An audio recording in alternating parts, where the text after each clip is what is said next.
welcome to this first episode of GenderED. I'm Varsha Pillai, and this is going to be a podcast series where we're trying to understand the different layers around gender, the kind of conscious and conscious biases that we all carry. What is the journey that every individual makes towards learning, unlearning all of those aspects around gender? And today we have a very interesting former colleague of mine and fellow compatriot in this gender journey. I can call her that. Priyali Sur. She is the founder of the Azaadi Project, an amazing, initiative that Priyali herself has started working with women refugees. She is a young entrepreneur, also a social entrepreneur, also a mother of a very amazing young man. I want to call him that. And so let's start, Priyali. Welcome to this first episode. Thanks, Varsha. Firstly, it's a great initiative to start. Podcasts like this are extremely important. Secondly, you flatter me by saying I'm a young social entrepreneur. You are. But let's keep the ageism out of the sexism, the gender conversation. So Okay. yeah, let's go. Okay, great. Okay. So maybe let's start with as a young child, right? What was your own journey of, these social constructs that are around gender? When was the first time that you actually understood that gender as a social construct has its own way of, manifesting in different spaces, whether it was in the family dynamics or anywhere else, right? Whether it was at school. So anytime that you remember, the that faint memory and you're like, oh, मैं लड़की हूँ और इसके साथ ये आता है. Hmm. That's a really good question, and I think it's a great way to start this. I think if you're growing up in India as a girl, it's omnipresent, unfortunately, right? The fact that there are differences between genders, that there's a male child and there's a female child, that is like ingrained in you right from the beginning. And I don't think there's that one point where you kind of just immediately relate to what's going on. But since you ask, I do remember in my third grade, and I'm sure it kind of occurred to me much before, but probably my memory doesn't date back. But I remember in third grade, we used to have these boys' toilets and girls' toilets, and I was going to the toilet, and there were these little boys who were chasing me and saying that we wanted to know what goes on in a girl's toilet.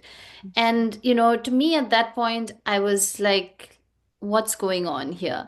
So, fast forward many decades later, when I dropped off my son to school a few months ago, and this was a new school that he was going to, and, his teacher kind of said that, all right, it's time to wash hands.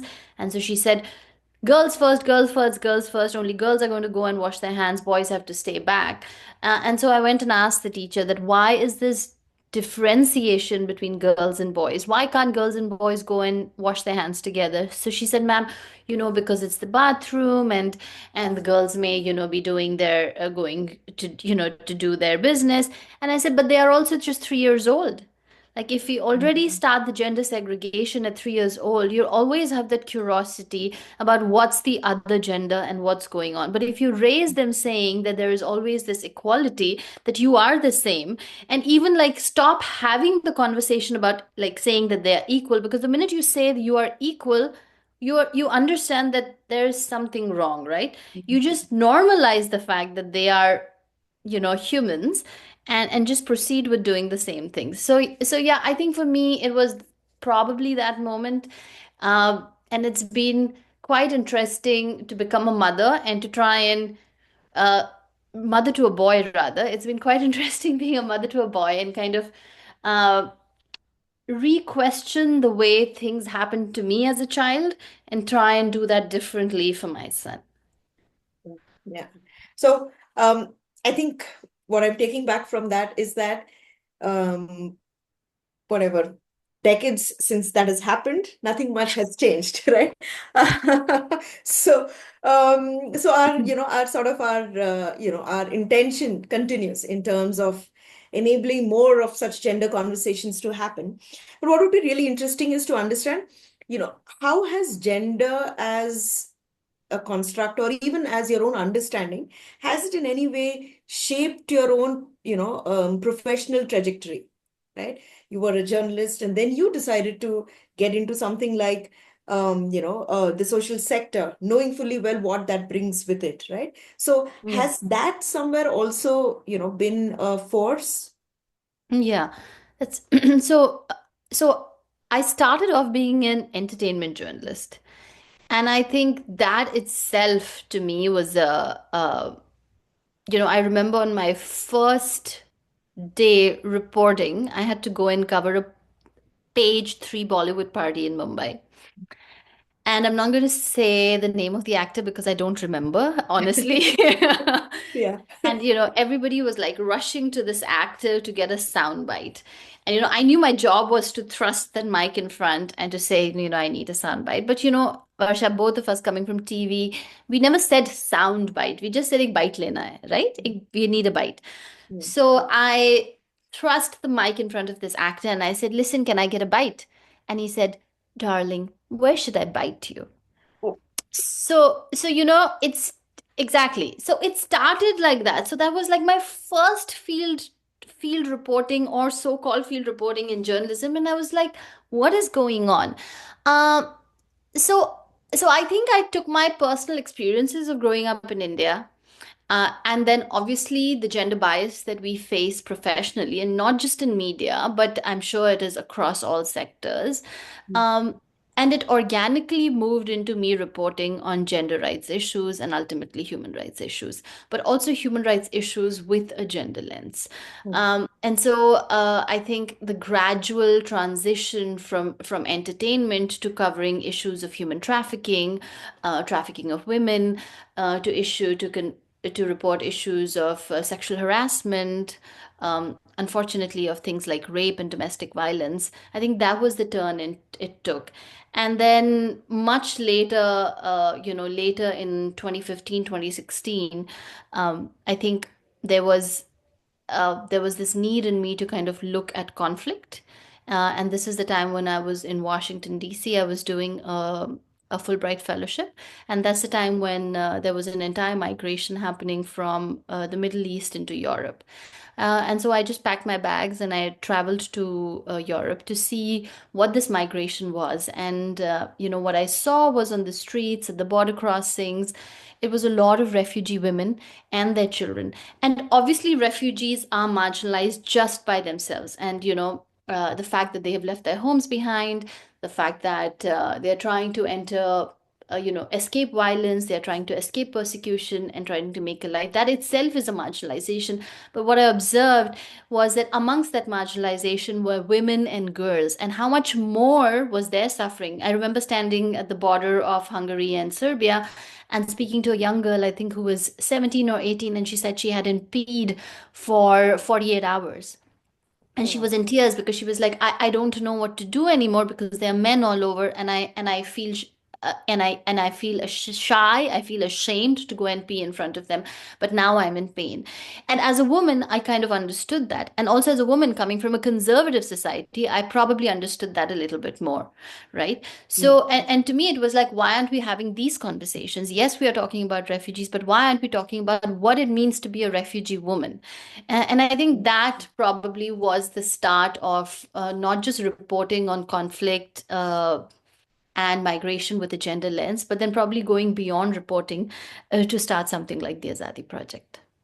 mm. Yeah, and it is needed, right? I mean, I just feel like at that juncture, maybe the young girl, that the girl that you spoke to must have been like felt doubly persecuted, right? One is because of a gender. I'm sure there were men out there who could relieve themselves openly, right?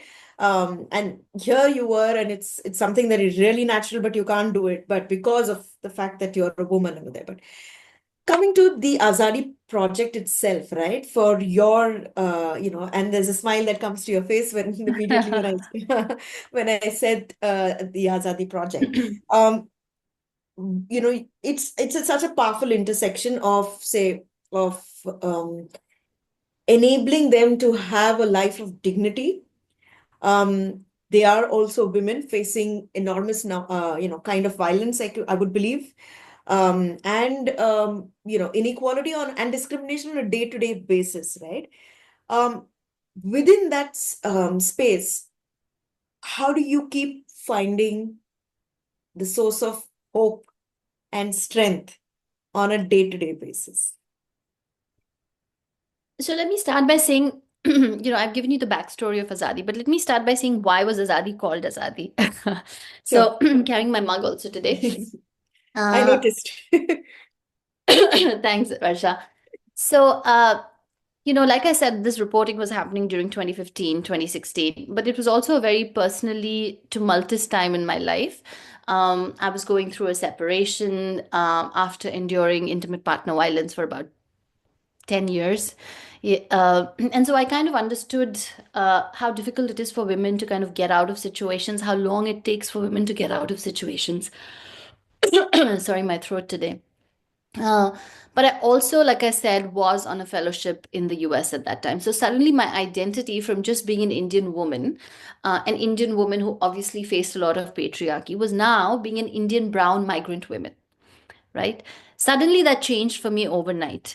From being a majority in India in terms of my identity of religion, but not a majority, let's say, as gender, I completely became a minority in a new country. And so there were a lot of similarities in the way I was perceiving my own identity with the way I was looking at the identities of the refugee women I was meeting. And I feel like that empathetic approach or that empathetic chord struck because I was personally going through that situation at that time. And I think that was key to me kind of coming up with Azadi. And I think Azadi, like you all, like we know, means freedom. And Azadi also means freedom, not just in Hindi or Urdu. Azadi means freedom in a lot of other languages, including Farsi. And so a lot of women that I was meeting with and talking to understood the word Azadi. It resonated with them. And so it was Azadi not just from, let's say, persecution, what people are facing in their home countries, but it was Azadi from sexual violence. It was Azadi from intimate partner violence. It was Azadi from domestic violence, from patriarchy, from sexism. It kind of reflected all of that for me. And that's what it went into becoming. Um, all of this to say that I've forgotten what your question was. I was saying that, while these are really interesting intersections to work at, and but very tough situations to work with, right? How do you find the hope and Ah. the strength to, because you're working with such difficult conversations on a day-to-day basis, right? And they're amazing stories, of course, of, resilience. But, as someone who really wants to make a change, how do you do that on a day-to-day basis? So, just last week, when I was at so we have a women's center that we run for refugee and migrant women and displaced women in Delhi. So, just last week, when I was at the center, we had a woman who came in and, she complained about a lot of violence happening on her through the counseling sessions in the last few weeks. She has been complaining about it and talking about it. And so the aim through the counseling sessions is to empower them to take a step on their own. But at this point, the violence had become so much that some of my colleagues went with her to the police station because she said she wanted to go to the police station. Um, and so we tried to, help her file the police complaint, but we saw how ridiculous the police was at that point of time. How the police said that we are homebreakers, trying to empower a woman to file a complaint against her husband. And then we spoke to him about the law. And then the police said, where is the physical evidence that she has been beaten? And we said, please go through the Domestic Violence Act. In India, it says that you do not have to show physical evidence. It is enough. The testimony of a woman is enough to do this. After our much pressurizing, the police kind of took this person into custody for 3 to 4 hours, and at 11 p.m. at night, when obviously nobody is there at in their working space, he left this man and he went back home and he beat her up black and blue and locked her up the next day. and she didn't have a phone to contact us. She was locked up. And just by chance, we said that let's go and check what's going on with her. Is she okay? And so we went about 5, 6 p.m. and she was locked and she was crying. And she said, listen, I don't want to do anything because the police is not going to help me. So even if the police comes, I'm going to say that my man doesn't beat me. This is how the system breaks the spirit of a woman and breaks our spirit. So to ask you about how we get hope, right? And this is how the system, which is built around, breaks the hope or spirit of a woman and breaks the spirit of women like us who try to support. But where do we get our hope from? We also had the same week before this a woman who came and said in her counseling session to our counselor that now when my mother-in-law or my in-laws try to hurt me, I tell them that I have an entire organization, an entire team behind me who are going to support me. And so I raised my voice. And I think those small things are what we kind of get our hope from. The fact that the women who are coming into our organization are now able to earn an income and take back, and they don't have to ask their husband for money. I think that is a little bit of hope for us. Um, all of this to say that the hopes, the let's say the rays of hope that come in are minimalistic. Uh, the challenges are much more than the rays of hope. But it is ultimately the women and children who we work with and how they take control of their lives ultimately is, I think, what is really inspiring, and how that helps us to take control of our own lives, because it's not just us supporting them, it is them supporting us. Because so many times we feel that our problems are such insignificant compared to theirs. And if they can take control, then why not us? And I think I often reflect on that and I try to kind of act on that in my own personal life. So I think that is where hope comes from. Okay, thank you so much for sharing that. And I understand this is a bleak space. So these mind, as you call it, minimalistic, sparks of hope. And I hope that there are many more such moments in your work. Going from those minimum and minimalistic sparks of hope in your work to the much larger, questions around, the fact that diversity, equity, and inclusion initiatives itself are now policies that are being pulled back, right, Yeah, by the powers that be, and yeah, also being followed very, closely by all big companies, right? Given all of that sort of, background, and the fact that we've also seen the different kind of movements and pushback also from yeah, the women's movements that have started right across the world. um, where do you see organizations like the Azaadi Project trying to create a space where you could still feel protected? Because, diversity, equity, and inclusion was something that was like, it added meaning, it added funds, it added also resources, right? A lot of backing, all of that. And now yeah. suddenly it's being pulled back, right? So, as a social entrepreneur, how do you see this entire thing that is being played out currently? Yeah. So I think what's been happening is a huge scale back of the gender goals we have kind of together as women across the world, as women's movements across the world tried to achieve. I think it's a whole scale back on that. And like you said, it's not just the US, which is I think where we are speaking about the DEI being scaled back or being removed completely. But we're also seeing what Talba has done in Afghanistan, right? Yes. We also saw the recent case of marital rape in India, Yeah. where the woman was killed. Yes. And she has, in her statement, said that because of forced sex, Yeah. my injury, and the report says that the injury led to her death. And even then, the judge kind of said we can do nothing with the man, or we can't incriminate the man. So I think it is very, very I fail to find the right word. I think it's very disheartening. It is very Yeah. discouraging. And uh, to see everything that we do on an everyday basis, everything that we do on a minute by minute, second by second basis to advance the goals of gender equity and gender rights are being scaled back by men around the world to this capacity, right? And these are all privileged men. Yeah. These are men mostly who are cis men. A lot of them are white cis men or upper caste and privileged men, right? But I think the only way of looking at this is by looking at coalitions of women across the world.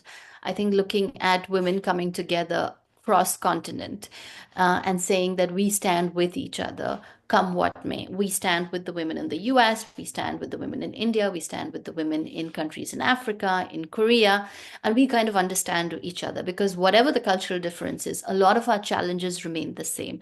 Challenges around reproductive rights, challenges across pay parity. These challenges are unfortunately cross-cultural, cross cross regional, and I think we have to kind of work together because if we work in silos, we can't achieve this given all the challenges that are coming up. Mhm. Yeah. So, from a space where this kind of uncertainty still continues, right? In the sense of how is this going to, show up in the next few years? Is there one thing that, that you're really looking forward to happen apart from the collaboration aspect that you just spoke about, like all the different organizations, individuals, basically come together and become a big, powerful coalition? Is there anything else that you think that, young people or the generations to come need to also work towards, right? And this would include other stakeholders as well, which is, educational institutions and workspaces. Is there anything specific that you think that also, is a way in which it could actually become a movement? Right. So I think the fact that, we started by talking about men in powerful positions are making these decisions. So we need more representation and not just political representation. I think we need representation in government institutions. We need representation in educational institutions. All kinds of, we need representation at the top level in corporate organizations to make sure that women's voices, or let's say women and LGBTQIA voices, are heard. And, I think if we kind of only it's only through representation ultimately that real change can happen. But while saying this, I also understand that the challenges in coming to that point of representation is so hard.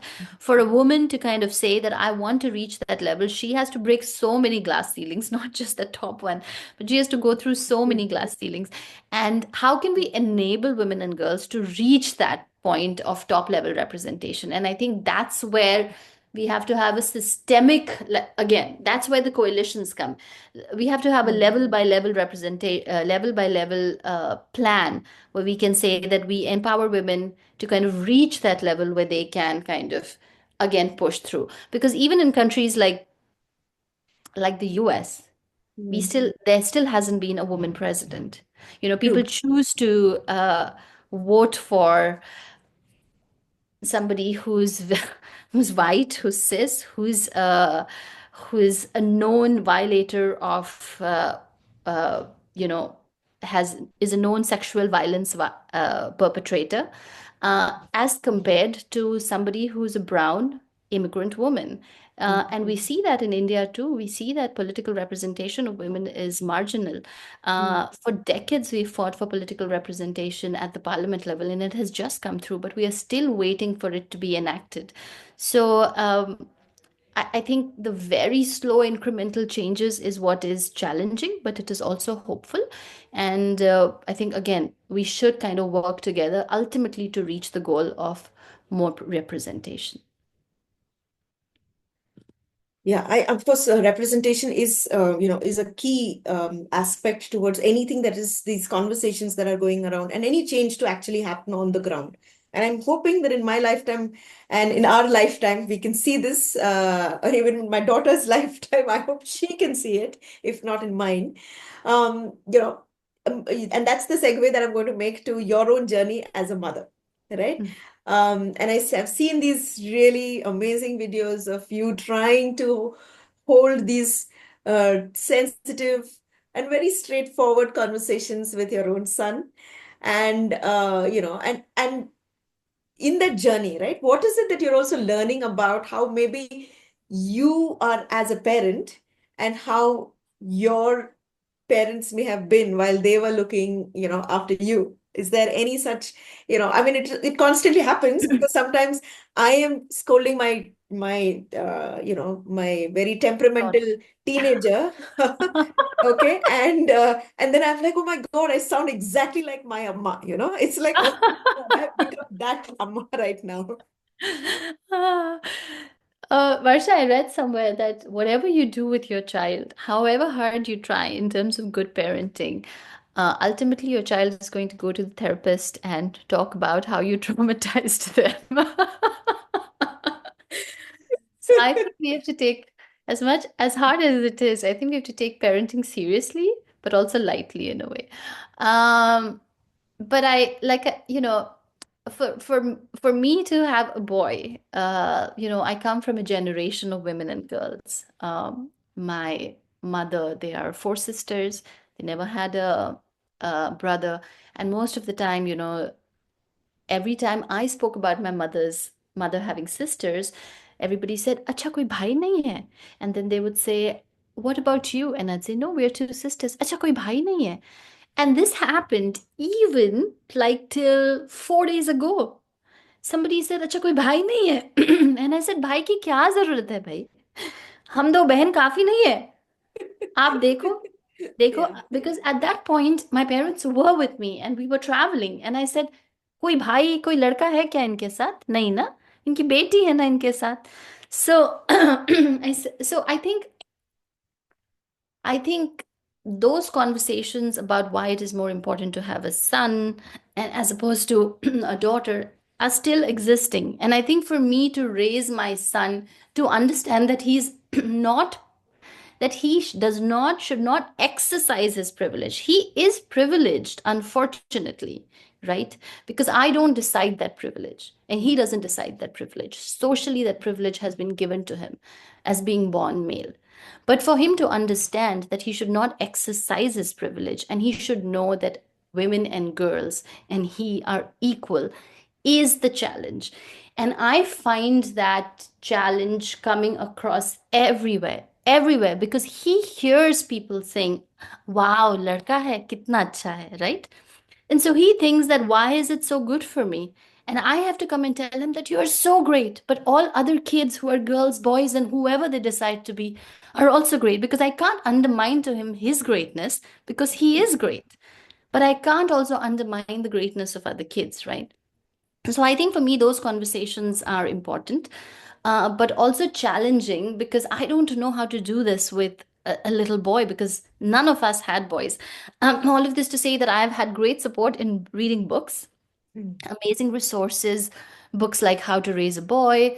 I think there are two, three more, and I can share the reading list with you.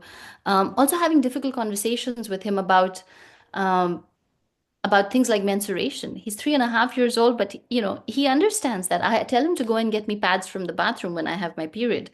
And so we once had, we used to have a nanny who was much older in her 60s. And so he went to his nanny and he said that mama ke liye ek hot bag chahiye. So she said, क्यों चाहिए ये hot bag? So he said, because उनको period हो रहा है. And she was like, what? And she said, क्या? So she couldn't believe her ears. And she was like, क्या? So he says, हाँ हाँ मम्मा को period हो रहा है जो महीने में एक बार आता है. And she walked into the room saying, घोर कलयुग. So I think that was, something which was not just hilarious, but also so telling of our times. Uh, but all of this to show that he doesn't understand the construct of gender, Mm. right? Most children don't understand the construct of gender unless and until the world kind of, they only start understanding construct of gender when externally the world kind of starts talking to them about gender. Like he still asks me, why can't I have a baby when I grow up? Mm. Right? Or once when we were in gymnastics class and he said, I want a pink mat, his teacher came to him and said, Arey, pink to ladkiyon ke liye hota hai. And I said, please stop this, right? So he couldn't understand. Sometimes he tells me like, aap ladki kyun ho aur main ladka kyun hu, right? Mm. So I think for us to understand, and for me, that has been a learning itself, for me to understand that gender is absolutely a social construct. Yes, in anatomy we are different, and but in anatomy we are different for the reason of continuing our race, our human race, right? So that we keep having children and we continue to uh, continue the human race. But overall, there should be no gender difference. Uh, a woman or a man is ideally here to do the same things in the world, right? And a boy and a girl are no different other than their physical anatomy. And I think reinforcing that in our social conversations and in the way we even define our policies, and it's not just, so like I said, not just social conversations, not just what we teach in schools, but in the way we kind of define our policies, the way we implement them is something which is extremely important. Having said all of that, I also understand we are so far behind from that. And um, that is really something which I think our generation and the generations behind us should inch towards. Yeah, I think we're just, um, miles away from where we want to be. But these sort of steps, that young mothers are taking right now, across and, I think they're really, really inspirational, right? Because I'm pretty sure like how conversations that around menstruation itself, from a mother to a daughter itself, right? It in what it meant, what that meant, that conversation also, I think, just a few decades ago it might have started. But I think my mom wouldn't have had that sort of conversation with her mom, right? My grandmother. In fact, I think in my mother's, they would have a separate hut, right? Where Uh, in those 5 days of this, my Absolutely. mother was supposed to go and be there those 5 days, right? And it was Yeah. like, oh, that's going to be a rest day or whatever. But obviously, it was, every month the social segregation happened, right? Yeah. It was Um, glamorizing social from segregation in that, a race. yeah, from that to this day, where where we are having these open conversations around menstruation. So I know that things have changed slowly but surely, and I'm hoping it gets better where men come into this conversation as well, and are able to understand, where we are coming from, what is this gender, and how does it actually play out in all these different situations, right? Um, from that, and it has been over half an hour since we started this conversation, I would like to sort of bring this, conversation to a close with possibly maybe you sharing, if someone wants to get into the space of being a social entrepreneur and work in the space of gender, right? And if they had unlimited resources, let's go with that. Because I know that is going to be, the sort of thing that would probably break the back. But um, is there one thing that you would want them to sort of arm themselves with, right? Mm. Um, in terms of mental preparedness for what is going to, probably come their way. Yeah. So Varsha, before I answer that, I want to say one thing that I think you made a very good point about how it has changed through generations. And I think our progress that you and I kind of are able to have this conversation today, the fact that we are able to have these conversations with our children, the fact that we can openly and publicly kind of demand equity rights and women's rights, is because our grandmothers and our mothers have moved the needle. And I think we will continue to do that for the next few generations. And I think a beautiful thing that has happened in the past few decades is that men have actually joined us, that Mm. we do have male allies. We do have male feminists who are actually speaking, that there needs to be equality and there needs to be equity. We just need those male allies to increase, Mm. and not just increase, then ultimately there should be like all feminists in the world. Yeah, exactly, exactly. Yeah.